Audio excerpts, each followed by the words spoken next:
Ibigin mo ang Diyos na buong puso. Patatandaan lagi na ang tunay na pag-ibig sa Diyos ay siya rin pag-ibig sa binubuan, at iyan din ang pag-ibig sa kapwa. Itanim sa iyong puso na ang tunay na kahalagahan ng purit kaginhawahan ay ang ikaw ay mamatay dahil sa ikaliligtas ng inang bayan. Lahat ng iyong mabuting hangat ay mapawagi kapag ikaw'y may hinahon, tiyaga, katwiran at pag-asa sa iyong inaasal at ginagawa.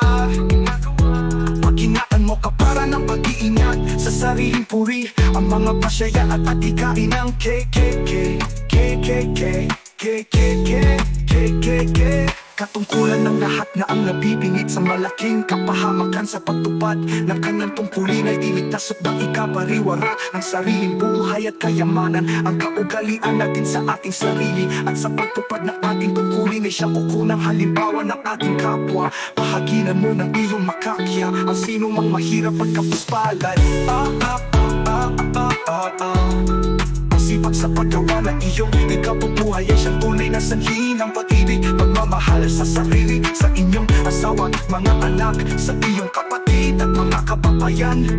Parusahan ng sino mang masamang takot taksil at purihin ang mabubuting gawa. Dapat mong paniwalaan na ang tinutungo ng KKK ay mga biyaya ng Diyos na anupat ang minanasa ng inang bayan ay mga nasain din ng Diyos.